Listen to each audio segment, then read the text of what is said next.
Hi folks, this is Jason. Hope you're okay today. It's good to be with you, and it's good to see you. We're looking at the martyrs of Lyons and Vienne or Vienne, and we're looking at it from a book called Sketches in Church History by Robertson. It's in the public domain, and people are free to use it, and so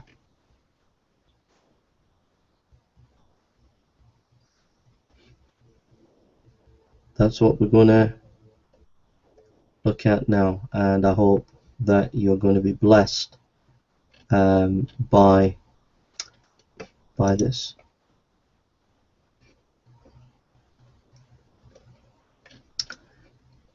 Many other martyrs suffered in various parts of the empire under the reign of Marcus Aurelius.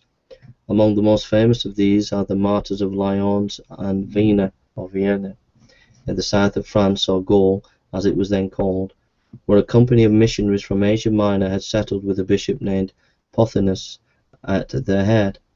The persecution at Lyons and Vienna was begun by the mob of those towns, who insulted the Christians in the streets, broke into their houses, and committed other such outrages against them. Then a great number of Christians were seized and imprisoned in horrid dungeons, where many died for want of food or from the bad and unwholesome air. The bishop Pothinus, who was 90 years of age and had long been very ill, was carried before the governor and was asked, "Who is the God of Christians?" Pothinus saw the governor did not put the question from any good feeling, so he answered, "If thou be worthy, thou shalt know."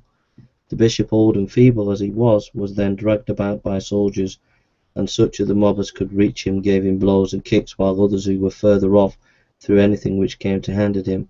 And after this cruel usage he was put into prison, where he died within 2 days. The other prisoners were tortured for 6 days together in a variety of horrible ways.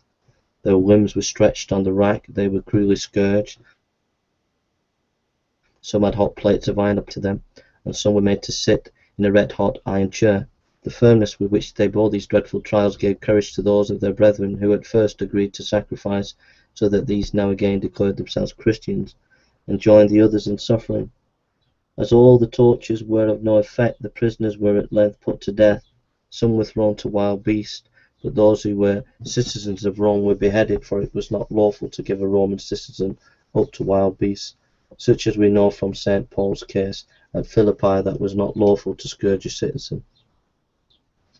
Among the martyrs was a boy from Asia, only 15 years old, who was taken every day to see the tortures of the rest, in the hope that he might be frightened into denying his Saviour. But he was not shaken by the terrible sights, and for his constancy he was cruelly put to death on the last day.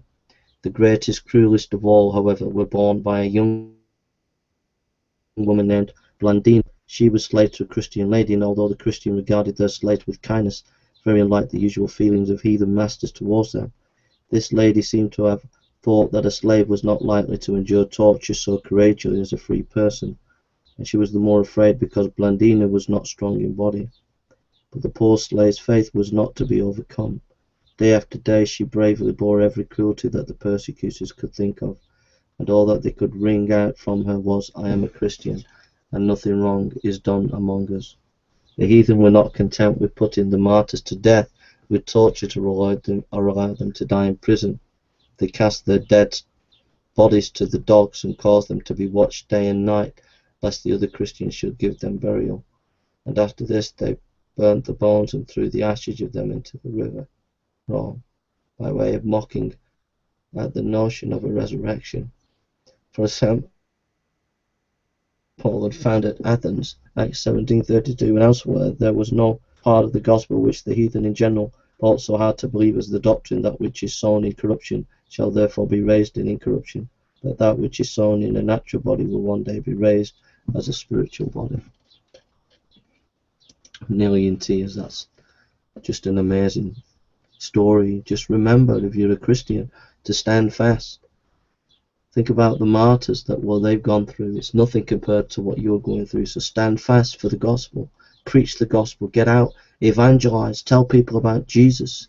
Spread the word. Start house groups. Start churches. Plant churches. Go out into all the world and do your missionary task. God bless you.